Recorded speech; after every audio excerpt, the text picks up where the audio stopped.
Welcome to Smart School Kids Zone, your favorite school. Yes, welcome to Smart School Kids Zone, आपका प्यारा school. And today's topic is सिंह आणि बेडूक. मराठी सुलभ भारती इयत्ता 5वी मधील धडा क्रमांक 9. सिंह आणि बेडूक. छान, बहुत ही अच्छी और मज़ेदार कहानी है ये. तो इन दोनों के बीच में क्या है कहानी ये देखते हैं, लेकिन कुछ अलग ढंग में दी है, तो वो क्या प्रकार है वो भी देखेंगे. तो करते हैं हमारे वीडियो को शुरुआत. उससे पहले आप हमारी e learning website smartschool.infolips.com, sports site fallinsports.com, Marathi विषय सर्व काही मराठीरंग.com, Android educational game craft channel, इनकी लिंक हमने डिस्क्रिप्शन में दी है, ज़रूर जाके चेक करना. तो देखते हैं सिंह आणि बेडूक. सिंह आणि बेडूक, धडा क्रमांक 9. ऐका, वाचा, लक्षात घ्या. मतलब सुनो, पढ़ो और ध्यान में दो. तो यहाँ पे हमें कुछ शब्द दिए हैं और कुछ पिक्चर दिए हैं. तो ये पिक्चर किसके हैं? यहाँ पे देखो, ये पिक्चर किसका है? सिंह का. यहाँ पे ये पेड़ों का. तो ये क्या है ये हमें पहचानना है और इस कहाणी को पूरा करना आहे. तर हे जे पिक्चर दिलेले आहेत आपल्याला, ते पिक्चर कशाचे आहेत, ते चित्र कशाचे आहेत हे आपल्याला सांगायचं आहे. आणि ही काढलेली जागा म्हणजे या चित्राच्या ठिकाणी असणारा शब्द आपल्याला भरायचा आहे. आणि ते शब्द तुम्हाला ते खाली दिलेले आहेत. यहाँ पे वो शब्द दिए हैं जो हमें उस चित्र के अगेंस्ट, उस पिक्चर के अगेंस्ट हमें वो भरने हैं. जैसे सिंह, तो सिंह के लिए सिंह आ सकता है या सिंहाने आ सकता है, ऐसे सिंहाला, तो ये शब्द आ सकते हैं. यहाँ पे बेडूक, तो बेडूक के लिए बेडूक, बेड़काने, बेड़काचा. तो वो कौन सा शब्द उस कहानी के उस वाक्य में सेट हो रहा है, उसका वाक्य में परफेक्ट बैठ रहा है, वो हमें देखना है. ठीक है. जहाँ पे ये पेड़ दिखाई दे रहे थे, तो पेड़ के लिए इन्होंने क्या बोला है? जंगल. तो जंगलात, जंगलाचा, जंगलात. ठीक है. तो इस तरह से शब्द हमें वो भरने हैं. तो देखते हैं कहानी. पहले हम इसे मराठी में कहते हैं, फिर हम इसको हिंदी में कहेंगे. ठीक है. एका जंगलात, तो ये पेड़ मतलब क्या रहेंगे? जंगल. एका जंगलात एक सिंह राहायचा, त्याला त्या जंगलाचा कंटाळा आला. यहाँ पे देखो कंटाळा, तो यहाँ पे जंगलाचा हो गया. ठीक है. आला आणि तो नव्या जंगलात राहायला गेला. तो यहाँ पे जंगलात, यहाँ पे जंगलाचा, यहाँ पे जंगलात. ठीक है. एकदा सिंह, तो यहाँ पे सिंहाने नहीं, गरजला, इसके वजह से यहाँ पे क्या हो गया? सिंह. तो एकदा सिंह मोठ्याने गरजला. त्या जंगलात अनेक पक्षी प्राणी. तो यहाँ पे पशु पक्षी या पक्षी प्राणी, उसके लिए क्या शब्द दिया रहेगा? देखो यहाँ पे प्राणी व पक्षी, तो ये वहाँ पे रखना है हमें यहाँ पे. ठीक है. प्राणी व पक्षी तसेच काही बेडूक ही राहत होते. त्यांनी यापूर्वी सिंहाला, यहाँ पे देखो क्या लिखा है? सिंहाला पाहिले नव्हते.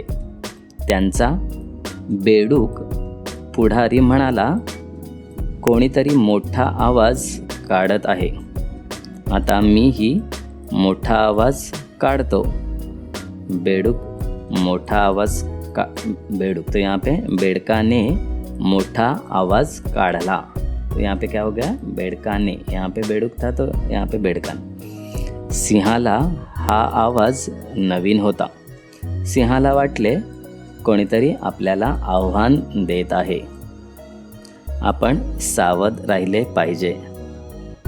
सिंहाने आपली गर्जना थांबवली, तो शांत उभा राहिला.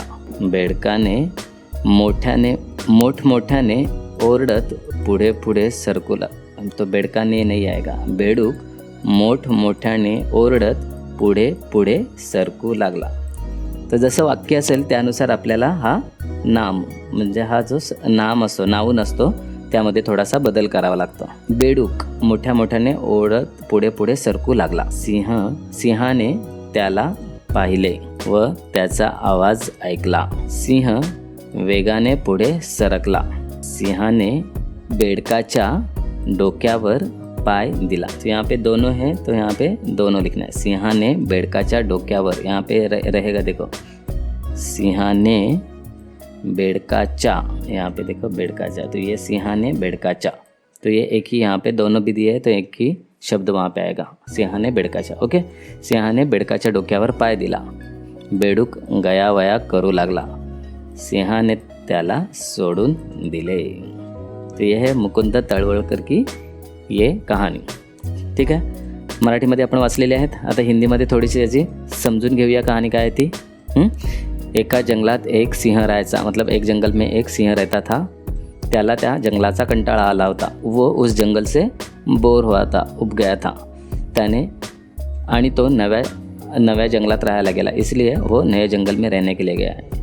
एकदा सिंह मोठ्याने गरजला, तो एक बार सिंह उस जंगल में भी जोर से गर्जना की. त्या जंगलात अनेक पशु पक्षी, उस जंगल में बहुत सारे पशु पक्षी प्राणी रहते थे. वहाँ से बेडूक भी वहाँ पे रहता था. बेडूक मतलब मेंढक, तो वहाँ पे मेंढक भी रहते थे. त्यांनी यापूर्वी सिंहाला पाहिले नव्हते, तो उन जो मेंढक थे उन्होंने इससे पहले सिंह को देखा नहीं था. तो इसलिए उनका जो पुढ़ारी था, उनका जो नेता था, वो आगे आया और उसने भी जोर से आवाज़ लगा दी. बेडका ने मोटा आवाज़ काढला, तो मेंढक ने भी जोर से आवाज़ निकाली.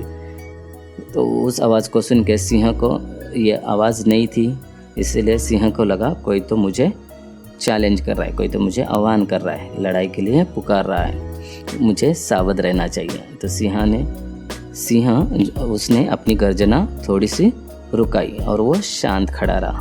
जैसे ही वो शांत खड़ा रहा तो मेंढक को लगा और कूद के आगे जाने लगा, क्योंकि उसको लगा उसने आवाज़ रुकाई है मतलब वो मुझसे छोटा है. इसलिए जैसे ही वो आगे गया, सिंह ने उसको देखा और वो आवाज़ जो निकाल रहा था वो भी उसने सुना. फिर वो ज़ोर से दौड़ के आ गया, तेज़ी से दौड़ के आ गया और उसने मेंढक के सर पे पाँव रख दिया. अब मेंढक बहुत डर गया, उनसे माफ़ी मांगने लगा, उनसे गया वया करने लगा कि मुझे छोड़ दो, मुझसे गलती हो गई, मुझे पता नहीं था कि आप हो करके. फिर सिंह ने उसे छोड़ दिया. तो ये थी एक मज़ेदार कहानी, है ना.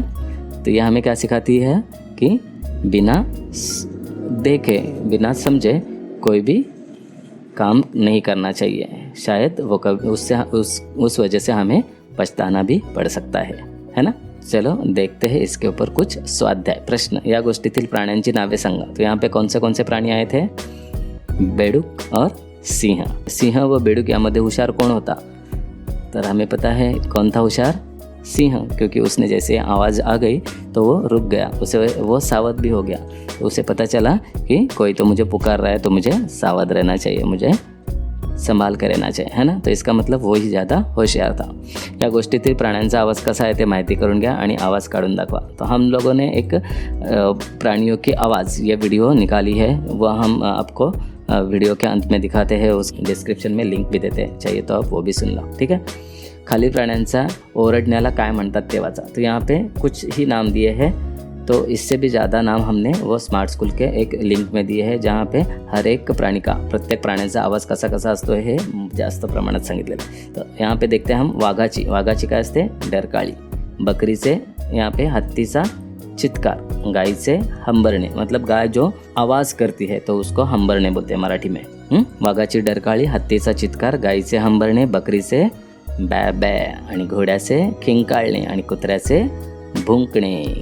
तो हर एक लैंग्वेज में इन प्राणियों के आवाज़ को कुछ शब्द दिए हैं, जैसे इंग्लिश में भी रहते हैं, हिंदी में भी रहते हैं, उसी प्रकार इसमें यहाँ पे मराठी में भी दिया, ठीक है. आगे चित्र संदेश, मतलब इस चित्र से हमें क्या संदेश दिया जाता है वो यहाँ पे बताया गया.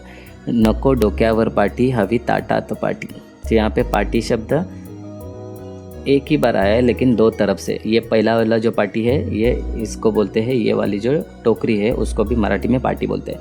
नको डोक्यावर पाटी, मतलब इतने छोटे बच्चों के सिर पे पाटी नहीं रहनी चाहिए, बल्कि उनके हाथों में पाटी होनी चाहिए. इसका मतलब उनको, जितने बच्चे छोटे हैं तो उनको काम नहीं करना चाहिए बल्कि सीखना चाहिए. तो इस चित्र से हमें ये संदेश मिलता है कि हम छोटे बच्चों को काम की जगह पे उनको पढ़ाई लिखाई, उनको स्कूल भेजना चाहिए, है ना. झाड़े लावा, झाड़े जगवा, प्रदूषण टाळा, जग वाचवा. तो यहाँ पे पेड़ दिया है ना, और बाजू में भी यहाँ पे पेड़ लगाया है नया वाला, और यहाँ पे एक पेड़ लगाया है. तो इससे क्या हमें संदेश मिलता है कि हमें पेड़ लगाना है और उनको अच्छे से केयर करके बढ़ाना भी है. इससे ही हमारा पर्यावरण का प्रदूषण कम हो सकता है और हमारा जग बच सकता है. ओके, यहाँ पे क्या दिया है देखो, एक बच्चा है वो कचरा समेट रहा है और यहाँ पे कचरा का कूड़ेदान है यहाँ पे कचरा डालने के बजाय लोग यहाँ पे उसके बाजू में ही कचरा ज़्यादा डालते हैं। ये तो हमने बहुत बार देखा है। और जहाँ पे कूड़ेदान रहता है उसमें कम कचरा और उसके बाजू में ही कचरा रहता है। तो हम बच्चे लोगों ने भी समझना चाहिए। हम लोग जब इस तरह की बातें समझेंगे तो ये हम बाकी लोगों को बता सकते हैं और तभी हमारा जो परिसर है वो स्वच्छ रह सकता है। और अगर हमारा परिसर स्वच्छ रहेगा तो बाय डिफ़ॉल्ट अपना भारत देश भी क्लीन हो जाएगा। नको दंड नको शिक्षा, स्वच्छ गाँव हीच अपेक्षा।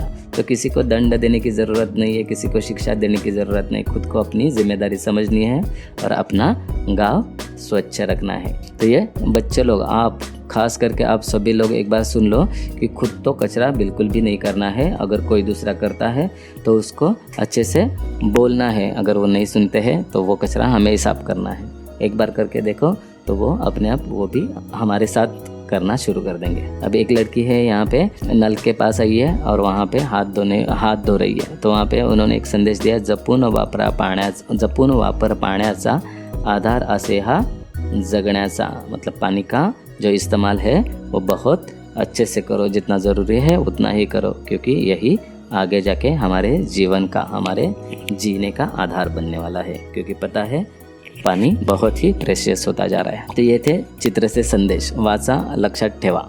वरील संदेशात पाटी, हमने देखा ना पाटी शब्द 2 बार आया है और 2 अलग अलग अर्थ से। एक पाटी मतलब वो उसके ऊपर की सिर के ऊपर की टोकरी, और एक पाटी मतलब ये स्लेट पाटी। तो यहाँ पे बताया है वो टोकरी और ज्याच्यावर लिहिले जाते ती पाटी। संदेश, मुला मुलींच्या डोक्यावर पाटी नको, हातात पाटी द्या, म्हणजे मुलांना शिकवा। तो वो हमने देख भी लिया। ओके, तो यहीं पे ख़त्म होता है आज हमारा ये लेसन। ओके, तो सिंह आणि बेडूक येथेच संपतो आहे आणि हीच ती व्हिडिओ आहे जेथे तुम्हाला आम्ही सांगितलेलं आहे की वेगवेगळ्या प्राण्यांचे आवाज़। तो इस वीडियो की लिंक हमने डिस्क्रिप्शन में दी है, ज़रूर जाके चेक करना। और यहीं पे ख़त्म होता है आज का हमारा ये लेसन। वीडियो अच्छे लगे हो तो प्लीज़ इसे लाइक, कमेंट और शेयर कीजिएगा। चैनल पे नए हैं तो प्लीज़ सब्सक्राइब करो और बेल आइकन भी प्रेस करके रखो। मिलते हैं नेक्स्ट वीडियो में, तब तक के लिए बाय। हंसो, खेलो और मज़े से सीखो स्मार्ट स्कूल के साथ। Bye bye.